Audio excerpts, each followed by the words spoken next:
Can you hear me? Yeah, I can hear you. Can you Oh, hear okay. me? Yeah. Okay. Okay, I sent in my others, Tyrell. So we're just waiting for Lily. What's up? Hey. Can you guys hear me fine? Yeah. Alright, sweet.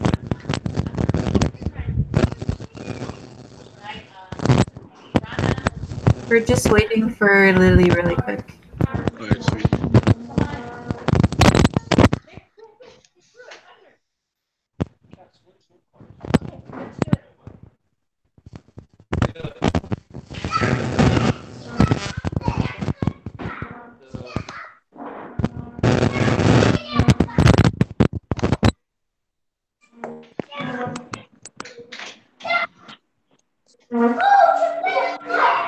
Did you guys finish the book? Oh yeah, Yeah. I did. Sneeze. Oh,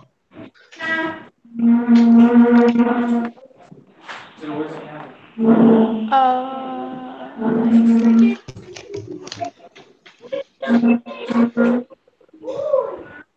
hey, love. We're not doing it right now. We're not doing it right now.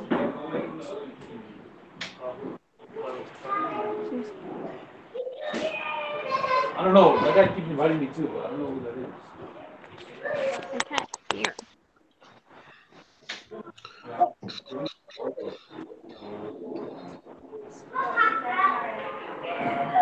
Oh, Lily had to install the thing, so I have to invite her again.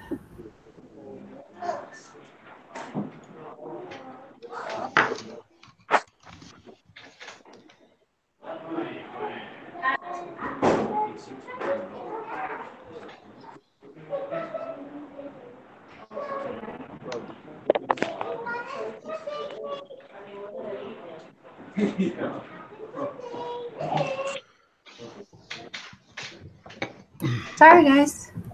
No, oh, you're good. all good. oh, dude. Oh my. I just found another scarf.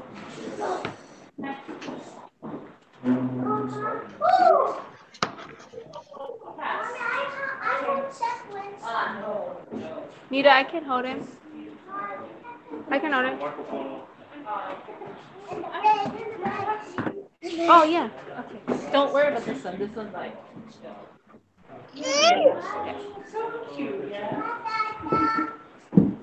Oh, no more. No more. Later, okay? Yeah. Sorry, Nana. Later. I can't even hear. I don't know how to bring it on my computer. Oh no.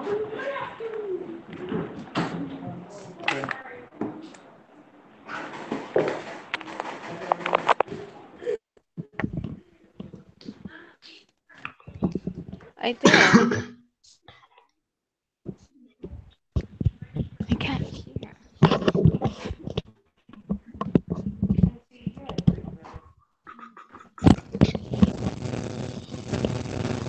Oh. Can you guys hear me? Yeah, I can hear you. Oh. Yeah. Yeah. Can you hear me? Yeah, yeah. Okay.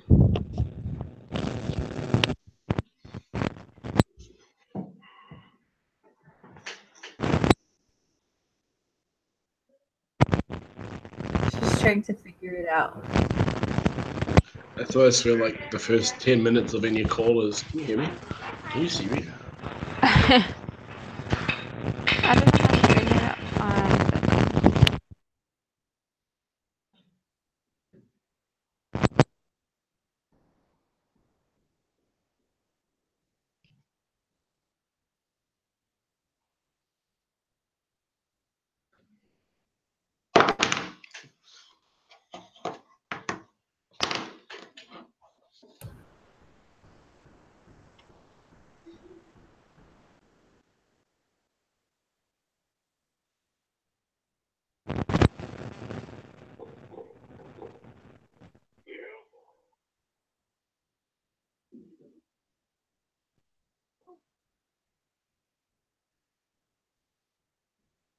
Have you guys ever broadcasted on this thing before?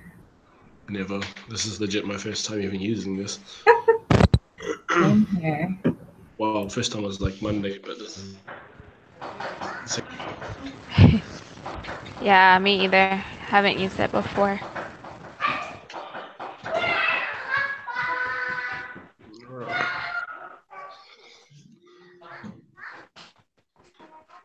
Are you guys using your computer or your phone? I'm using my laptop. I'm on my phone. I don't know how to bring it up on my laptop, but it works with my phone. Whatever I'm works, I trying guess. Yeah. to tell her. I don't know if she's using.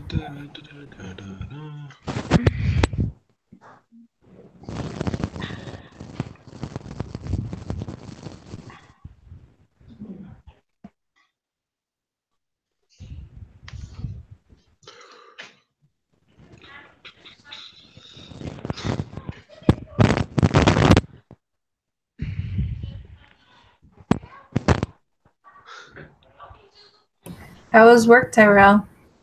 It's great. Where do you work at? I'm at the PCC in the New Zealand village. Nice. Yeah, so I just yell at people, really. Yeah.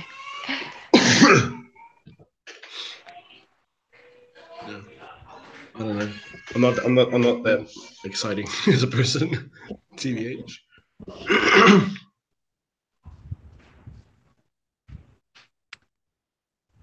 Timmy, are you working now too? No, I'm just in school and at home. My kids keep me busy enough.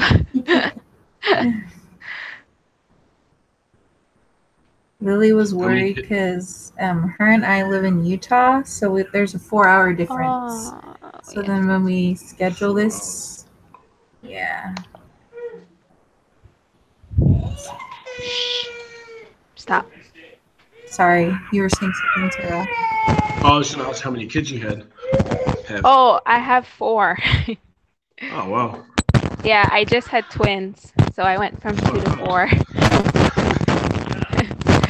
That's cool.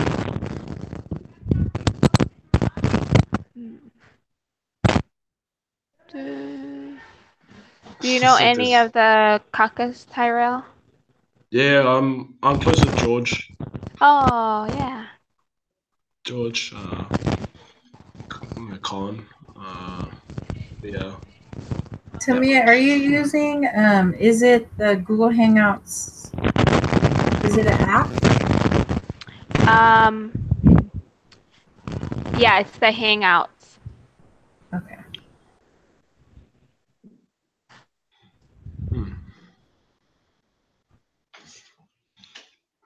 Oh, oops.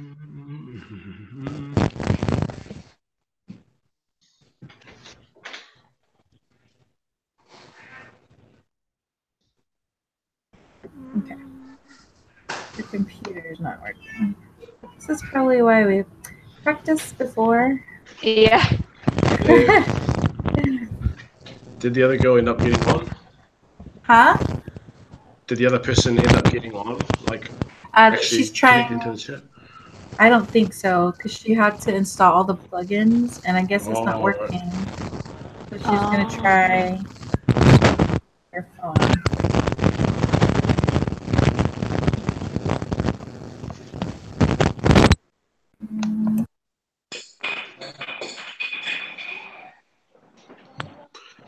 Oh, here's a miss.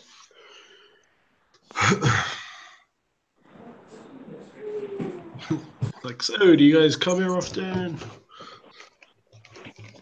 Been having a lot of weather lately. So I'm from there. Oh, really? Tamia, are you Anna's classmate? No, I Oh. graduated. She did. Is she 07? I can't remember. I think so. I Yeah. think so. Her and I are like 7 years. Yeah. So Tamia knows my younger sister. So I moved Oh. here, but I'm originally from the born and raised. Yeah. Oh, I think she's on. Wow, Yay! I'm so sorry. Yay! Hi, Hi. Lily. Wait, am I Is your working? camera on? Is it just my voice? Yeah, Yeah. just your voice. Okay. I'm struggling so bad. I'm so sorry. I'm just gonna leave it on this so that I don't mess it up. It's okay. Is there not a camera, like a little camera picture? Let's see. Live. Oh. Wait, is it this? Oh, wow. Okay. And there you go. I'm so Okay. sorry. I feel so bad. Yay! Don't even No, you're worry. good. So, Lily, do you want to introduce yourself to everybody since you couldn't do that on Monday? Okay, so I'm Lily Blossom. I live in Utah right now. Let's see. I went to BYUH for a little over a year and came back this last spring for work, and I work as a graphic designer for an IT firm. Oh, fun. Awesome. Yeah. Okay. Old Spice. And then you guys want to introduce yourselves. I'm Tarina. I'm the one that's been texting you, and I live here in St. George. Nice. I actually just drove down from up there. I was up there for a conference. So I just passed your house then. Okay. You guys want to go? Yes. So my name's Mia. I'm from here in Laie. I graduate in December. Nice. So looking forward to finishing. That's pretty much. I'm Tyrell. I'm from New Zealand last year in December. I'm not that exciting. Okay.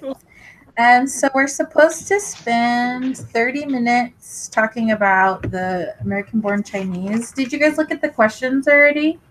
Yeah. Just briefly, yeah. Okay. So I guess we'll just go in order then, and then whoever wants to. So then I guess I'll do the write-up that's due by midnight, and then who wants to do the next one? Because we have I to can do do this the for all the books. Is that you, Lily? Did you volunteer? Yeah. I'm down Okay. for this one. Okay. So then I'll do this one, and then I'll maybe I'll write it and then email it to you guys, and then you can look over it and see if it's okay before I submit it. Is that okay with you guys? Sweet. Yep. Sounds good. Okay. Okay, so the questions. The first one is, why did Yang choose to incorporate the story of the Monkey King into his memoir? What do you guys think? I feel like it's because the Monkey King actually has, like, in regards to the other stories, the Monkey King actually has some sort of cultural significance. It's like a narrative, and kind of like a legend. You know how in Polynesia we have Maui. Well, that might be their Maui at this book. Well, for all I know. But yeah, I mean, it's a character of legend, and so it's sort of starting off from something that is, I guess, common knowledge. I don't know. Yeah, I definitely agree with that. I think like having a character that everyone kind of already knows as far as the cultural based character is a really good way to start because it kind of sets the tone for what you're about to say and how you're presenting yourself.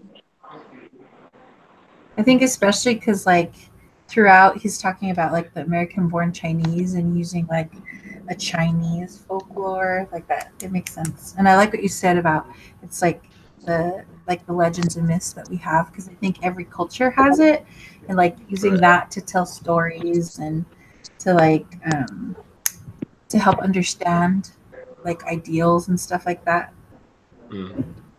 Yeah. Just going off of what Tarina was saying, I think it helps us look at the Monkey King, and it helps us so that we can better understand like the story of Jin and like how he's like wanting to become someone else. And so I think the correlation between the two is really significant, and it just helps us understand the story better. Definitely. And then the second question is, how does this folklore adaptation function in Yang storytelling? So I think that kind of goes along with what I just said. It's just Yeah. like a good correlation between the two. So between the Monkey King and Jin, they both they're struggling with like their identity and trying to be someone that they're not. And so I think the two just go hand in hand. And so, yeah. Yeah, I definitely feel like, I mean, so while I was reading them, like the stories kept switching. I was just kept thinking like, what's this got to do with anything? And then eventually when it all tied in together, it was sort of like, like it kind of fits together like a puzzle for me. It was like, okay, well that makes sense. That makes sense why he did it like that. Yes. And like when we think about like, for me, I was thinking about like, because I like what you said, Tyrell, about you were talking about like folklores and legends and myths. And then I was thinking, it's just like the people that like older people in our culture, how they use those things to teach lessons. And so that's kind of like what he's, like we use those kinds of things to teach our culture, to teach your background, so you know who you are and where you're from. It's kind of like a way to help you remember those things, like that's how the older people in our culture at least use it. And I feel like the older people in his culture do the same thing with the storytelling. So did you have anything you want to add, Lily? I'm just very interested in everything you have to say. It was a very interesting book. I mean, I'll admit, initially I was kind of just like, okay, reading this just because reading this for the grade, and then it got to the point where I was like, whoa, Yeah. whoa, just sort of like getting really into it. I was like, man, this is crazy. Yeah, I was like, because it says the one question where it was talking about how does this challenge conventional literary forms. I was I kind of was caught off guard that it was like in like a graphic novel. Yeah, I like opened it and I was like, is this the right book? So I looked it up and I was like looking it up and I was like, oh, it is. It's supposed to be. So then I read it halfway through and I was like, this feels weird to me that I'm reading a graphic novel. And then I like started again, and after I because for me what I do is I read a lot, and so usually when I read I have like the picture in my head. And so I wasn't really like looking at the pictures to help me understand. And then when I went back and I looked at the pictures and read it again, I was like, oh wait, never mind. It makes sense more. It makes more sense to me that way. So it kind of caught me off guard at first. Yeah. I feel like, especially with the illustrations too, like, I mean, so I was in the library and I was actually sitting next to like Asians. And then I got really like a bit defensive and stuff. Like when his cousin Chinky came up, I was like, oh, I don't want them to see that. Like they might think I'm reading something racist or something. And then just like being real cautious of what I saw. It's like, gosh. I know for me, when I first like to go along with the question about like how does it challenge conventional literary forms and genres. I know when I first opened it and I saw that it was a comic, I literally had to ask my husband, like, hey, how do you read comics? Because I don't read comics, like, so he had to tell me, like, hey, you read it like this. And so as I continued to read it, it kind of just became, I don't know, kind of easy for me, I guess, with all the like graphics and stuff. So it was easier for me to understand to be able to see like what was going on instead of kind of like what Serena said, when she reads, she kind of pictures what. Oh wait, that's like what I do too. And so being able to actually like see the graphics along with like what we were reading, just really helped me to understand everything better. Yeah. Popping into videos. This is my roommate, right? Everybody has their kids and their friends. There was a what I was gonna say. I'll talk to you afterwards. Okay, have fun. We'll see you. Sorry. No, you're fine. Okay, so it asks, What societal attitudes, values, or ideals are conveyed and challenged in this book? I feel So I like put a down- lot of. Sorry, you go. You're good. Sorry. I put down that which one was it?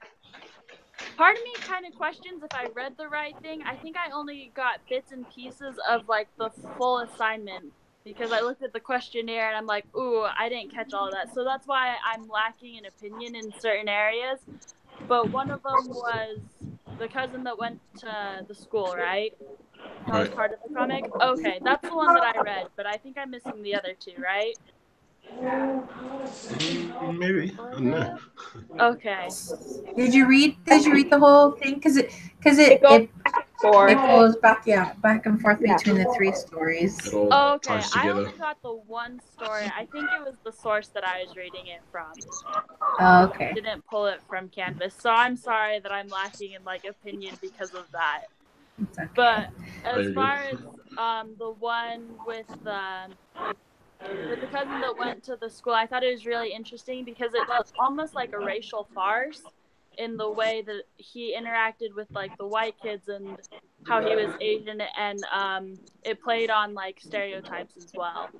So I thought Yeah. that was super interesting. yeah, and just to go off of that, there was a part in the book where when he just gets to the new school and the teacher's introducing him, and he's like, "Oh, this is Jen. He's all the way from China," and he's like, "San Francisco," Yeah, and so I think that stereotype plays a big part in like our society right now, and not seeing people for who they are, but what's on the outside rather than like actually trying to get to know them and like the real them. See, I feel like a lot of society pressures you to. A lot of societal pressure is like everyone needs to be exactly the same. Everyone needs to, I don't know, have drive a nice car and dress really nicely and have chiseled abs and things like that and be super rich. But like I sort of think about what I forget his name, the old master guy, when he was saying to the Monkey King, he's like, I created you. It's like I intended for you to be a monkey, and that's what you are. You're a monkey. And so I sort of think back to like Heavenly Father. Heavenly Father created us to be who we are. He created us to be how we are. He created me to be Maori. He created you guys to be Hawaiian or whatever. He created Japanese people to be Japanese, sort of thing. And I think that sort of challenges a lot of society's views because everyone's sort of like, be this way, Yeah. sort of thing. So I serve. So I lived here in Utah not for very long. I was born and raised in the IE, and for me, this kind of hit a chord. So I currently serve on the board in the Pacific Islanders Coalition. And the reason why I agreed to serve on the board is because I found that the Polynesian kids here, they have a very hard time fitting in because it's almost like you're not. They grow up here in the mainland, and you learn how to live here in the mainland, and you don't get the cultural piece of it, and so then you kind of forget your roots and you forget who you are. So then it's like they battle themselves for trying to find their place, and so that's kind of a huge reason why I do a lot of things so that I make a lot of activities so that the kids can understand their background, they understand their culture, so that they can understand their roots and where they come from. It like this book really hit a chord for me, where it's like societal, like the values and ideals. It's like, well, whose culture is better, or what makes you better, or like now that I'm here in the mainland too. It's like there's like this you change who you are, because there's the old grandma that says if you want to transform, then you need to sell your soul, and it's almost like that's what's happening here, is that you forget your roots, you forget who you are, and so there's like this need to fit in, and then you're changing your identity and who you are. But for kids here, it's almost like they forget, or they don't even know, because they've kind of like, you got your old grandma, and then you have and then I like how like the myths that they're sharing, or like the old people are sharing, are supposed to be, or are meant to be help the kids understand who they are and who their background is and stuff like that. So that's kind of where I was like, man, that's what's conveyed to me in this book. And so it was, I really liked it because I think it asks here, like, who is the intended audience? And I was looking up for the author, and he was saying it was meant for like young adults. But like for me as an adult, I think it still hits a chord for me as well, because we all can learn like our background and our roots, and it's like making sure that we don't forget who we are as well. So that's something that I really liked about this book. But yeah, that's my story. That's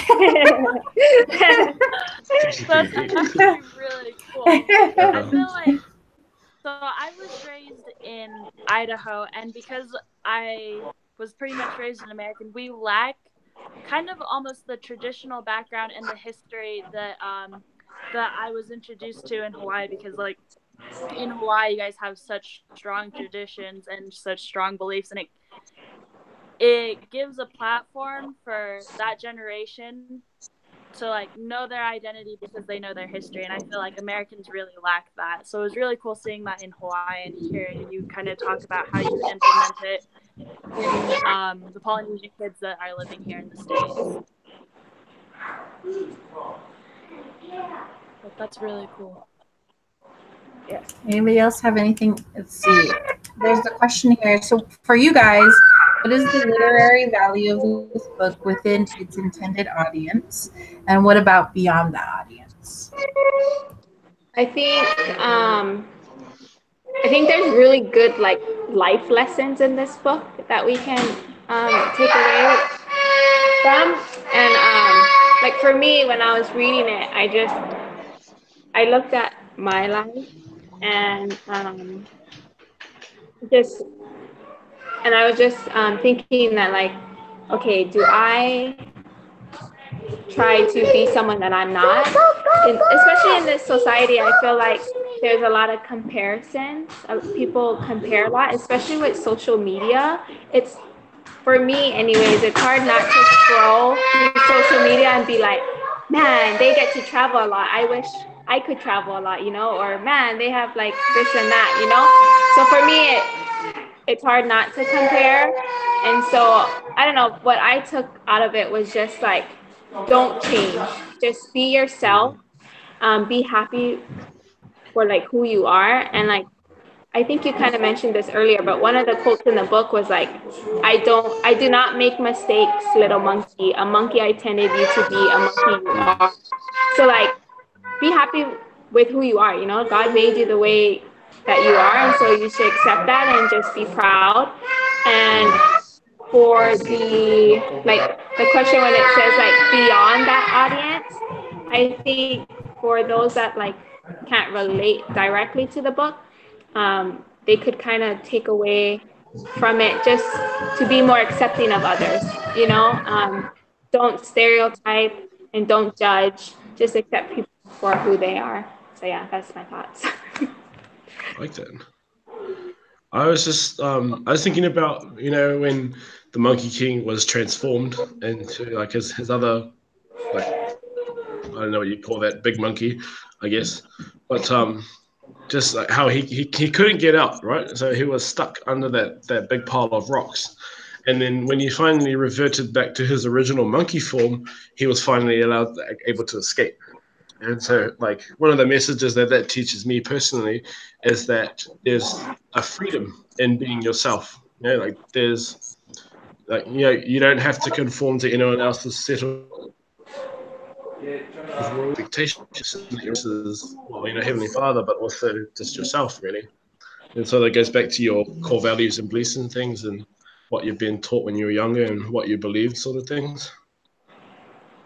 And so that, yeah, it all goes in together into just having that freedom to just be you. Absolutely.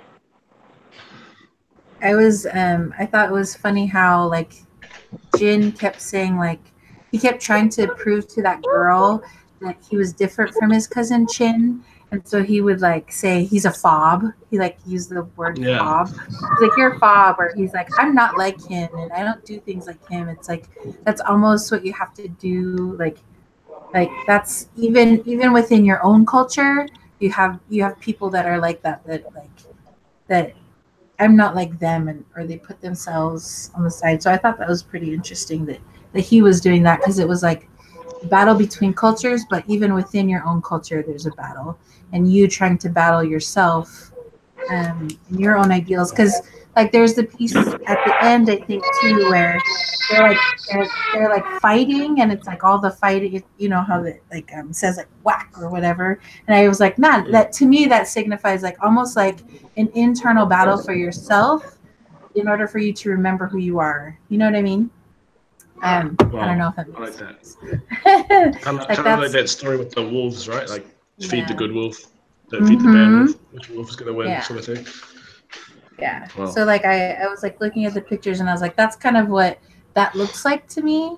It looks like it's an internal battle where even within yourself and your own culture, and making sure, you know, whether you accept it or not, because then it's like the ideals of, I don't know. Anyways, that's my thoughts.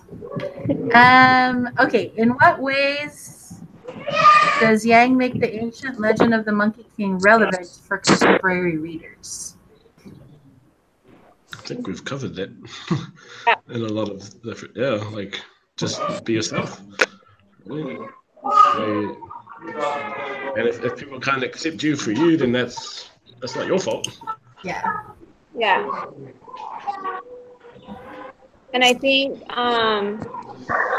like, even though it is like an ancient legend, you know, like a folklore, I think it's still really relatable to us nowadays, you know, so we can definitely take things out of it and apply it to our lives and hopefully become better from it. So I definitely think it's relatable. No matter our age or whoever the intended audience, I think we all can learn a lesson from it. Yes. Okay, does anybody have any other questions or comments or anything? Nope. Yay! Okay, so I'll probably have to watch this again, and then I'll make that paper, and then I will email it to you guys so you can look at it before I submit it. Sounds good. Thank you. Alrighty. Thanks, guys. All right, thanks, guys. Bye. Have a good evening. Have a good Bye. night. Bye-bye.